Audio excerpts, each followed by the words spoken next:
Halo, perkenalkan nama lengkap saya Maria Yasintarei, nomor regis 331 Saya mahasiswa semester 7 kelas C. Di sini saya akan mempresentasikan tugas dari Sistem Pengendalian Manajemen tentang analisis laporan keuangan. Kita lihat yang pertama, pengertian analisis laporan keuangan. Analisis laporan keuangan merupakan proses evaluasi posisi keuangan dan kinerja perusahaan dengan menggunakan laporan keuangan. Kira-kira apa saja yang bisa dianalisis dalam laporan keuangan itu? Yang kita ketahui hampir semuanya termasuk cash flow, neraca, laba rugi, perubahan modal dan lain-lainnya itu dapat dianalisis. Dalam menganalisis laporan keuangan juga kita perlu memperhatikan faktor-faktor yang mempengaruhi kondisi keuangan perusahaan yang meliputi pajak, inflasi, tingkat suku bunga, kondisi pandemi dan lain-lain. Yang kedua, kita lihat tentang tujuan analisis laporan keuangan. Di sini ada dua tujuan. Yang pertama tujuan utama dan yang kedua tujuan menurut para ahli. Kita lihat tujuan utamanya, yaitu yang pertama membantu menilai posisi dan kinerja keuangan. Yang kedua, membandingkan posisi dan kinerja keuangan perusahaan dengan posisi dan kinerja keuangan perusahaan yang bersangkutan di masa lalu perusahaan lain dan industri. Dan yang ketiga, membantu pemakaian laporan keuangan dalam mengambil keputusan. Itu tujuan utama dari analisis laporan keuangan. Berikutnya, tujuan menurut para ahli. Di sini ada 9 tujuan menurut pandangan Hanafi dan Halim. Yang pertama, investasi saham, dan yang kedua pemberian kredit, yang ketiga kesehatan pemasok, yang keempat kesehatan pelanggan, yang kelima kesehatan pelanggan ditinjau dari karyawan, yang berikutnya analisis internal, dan selanjutnya analisis pesaing, dan yang terakhir ialah penilaian kerusakan. Itu tujuan dari para ahli menurut pandangan Hanafi dan Halim. Yang ketiga kita lihat tentang menghitung varians. Di sini ada dua varians, yaitu varians pendapatan dan varians beban. Kita lihat yang pertama varians pendapatan. Varians pendapatan terdiri dari varians harga penjualan.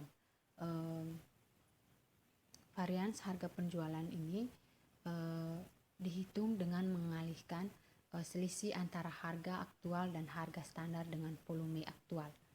Yang kedua, varians bauran dan varians volume. Seringkali varians bauran dan varians volume ini tidak dapat dipisahkan. Karena itu, persamaan untuk gabungan dari varians bauran dan varians volume adalah varians bauran dan varians volume sama dengan volume aktual dikurangi volume anggaran dikali kontribusi per unit yang dianggarkan. Varians volume diakibatkan dari menjual lebih banyak unit daripada yang dianggarkan. Sedangkan varians bauran diakibatkan dari menjual proporsi produk yang berbeda dari yang diasumsikan dalam anggaran. Karena di setiap produk memperoleh kontribusi dalam anggaran, karena setiap produk per unitnya itu berbeda, maka penjualan proporsi produk yang berbeda dari yang dianggarkan akan menghasilkan suatu varians. Itu varians bauran dan varians volume. Berikutnya kita lihat varians bauran. Varians bauran dari masing-masing produk diperoleh dengan persamaan varians bauran sama dengan total volume penjualan aktual dikali anggaran proporsi dikurangi volume penjualan aktual dan dikalikan kontribusi per unit yang dianggarkan. Berikutnya varians volume. Varians volume dapat dihitung dengan cara mengurangkan varians bauran dari gabungan antara varians bauran dan varians volume. Kita bisa lihat persamaannya, yaitu varians volume sama dengan total volume penjualan aktual dikali presentasi anggaran dikurangi anggaran penjualan dan dikalikan kontribusi anggaran per unit. Yang ketiga, yang berikutnya analisis pendapatan lainnya, dan berikutnya adalah penetrasi pasar dan volume industri. Salah satu perluasan dari analisis laba adalah untuk memisahkan varians bauran dan volume menjadi jumlah yang disebabkan oleh perbedaan dalam volume industri. Prinsipnya adalah bahwa manajer unit bisnis bertanggung jawab atas pangsa pasar, tetapi mereka tidak bertanggung jawab atas volume industri, karena hal tersebut sangat dipengaruhi oleh kondisi ekonomi. Itu penjelasan dari varians pendapatan. Berikutnya kita lihat tentang varians beban. Varians beban ini terdiri dari biaya tetap. Biaya tetap ini adalah biaya yang dianggarkan yang didapat dari pengurangan, karena biaya-biaya ini tidak dipengaruhi baik oleh volume penjualan maupun volume produksi. Itu biaya tetap. Yang kedua, biaya variabel. Biaya variabel adalah biaya yang bervariasi secara langsung dan proporsional dengan volume. Biaya ini juga diproduksi dan dianggarkan. Volume yang digunakan untuk menyesuaikan beban produksi variabel yang dianggarkan adalah volume produksi, bukan volume penjualan yang digunakan dalam menentukan varians pendapatan. Itu penjelasan dari varians beban. Kita lihat berikutnya, yaitu variasi dalam praktik. Periode yang pertama, periode waktu dari perbandingan. Perbandingan antara tahun anggaran dengan perkiraan saat ini akan kinerja aktual untuk 1 tahun penuh menunjukkan seberapa dekat manajer unit bisnis memperkirakan akan memenuhi target laba tahunan. Maksudnya apabila kinerja untuk tahunan tersebut sampai dengan tanggal tertentu lebih buruk dibandingkan dengan anggaran untuk tahun tersebut sampai tanggal itu, adalah mungkin bahwa defisit yang terjadi akan diatasi di bulan-bulan yang tersisa. Itu periode waktu dari perbandingan. Yang kedua, fokus pada margin kotor. Margin kotor adalah selisih antara harga jual sesungguhnya dengan biaya produksi standar. Di banyak perusahaan, perubahan dalam biaya atau faktor-faktor lainnya diperkirakan akan mengarah kepada perubahan harga jual, dan tugas dari manajer pemasaran adalah untuk memperoleh margin kotor yang dianggarkan, yaitu penyebaran yang konstan antara biaya dan harga jual. Berikutnya, standar evaluasi. Dalam sistem pengendalian manajemen, standar formal digunakan dalam evaluasi laporan atas aktivitas. Terdiri dari 3 jenis, yaitu standar atau anggaran yang telah ditetapkan sebelumnya, yang kedua standar histori, yang ketiga standar eksternal, dan yang keempat keterbatasan standar.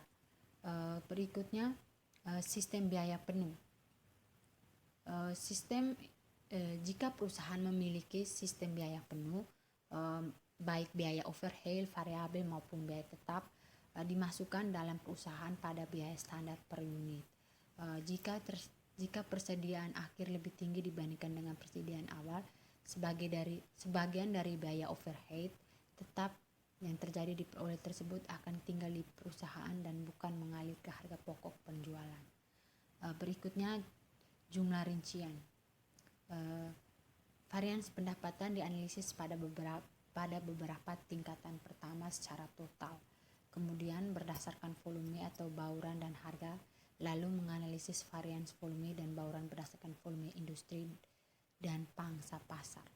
Yang terakhir, biaya teknik dan biaya diskresioner.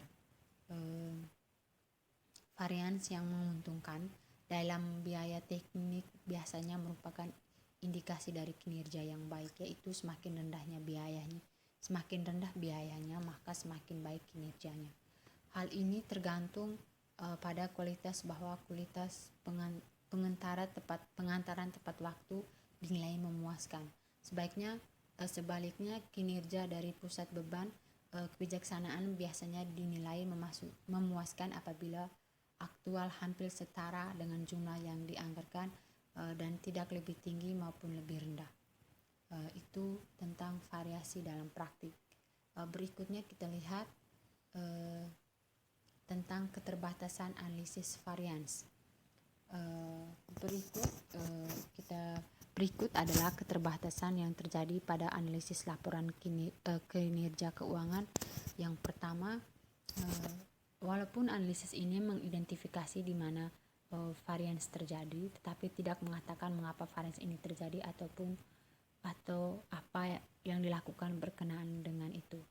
Yang kedua, manajer mengandalkan penilaian dalam memutuskan varians yang signifikan. Berikutnya, ketika laporan menjadi lebih terintegrasi, para manajer semakin bergantung pada penjelasan-penjelasan prediksi yang menyertainya. Dan berikutnya, ketika laporan menjadi lebih terintegrasi, varians yang saling meniadakan dapat menyesatkan pembacanya. Dan berikutnya, laporan varians hanya menunjukkan apa yang telah terjadi dan tidak menunjukkan dampak masa depan dari tindakan-tindakan yang telah diambil. Itu keterbatasan analisis varians. Berikutnya kita lihat tindakan manajemen. Tindakan yang diambil oleh pihak manajemen perusahaan ataupun unit bisnis, yaitu yang pertama, laba periodik seharusnya relatif stabil. Apabila terjadi perubahan yang cukup signifikan, harus segera diinformasikan melalui media-media pembantu sehingga manajer senior dapat bertindak sebelum menerima laporan formal. Berikutnya, memberi dorongan pada manajer untuk segera melakukan tindakan koreksi dari inisiatif sendiri. Berikutnya, prinsip utama analisis laporan keuangan formal, yaitu laporan laba bulanan tidak boleh berisi hal-hal yang tak terduga. Berikutnya, laporan formal merupakan penegasan dari laporan formal, yaitu via fax, telepon, email, atau tatap muka. Dan yang terakhir, manfaat laporan formal adalah menekankan bahwa untuk melakukan tindakan koreksi atau inisiatifnya sendiri. Sekian, semoga presentasinya bermanfaat dan mohon maaf jika terjadi kesalahan dalam mempresentasikan tugas tersebut. Sekian dan terima kasih.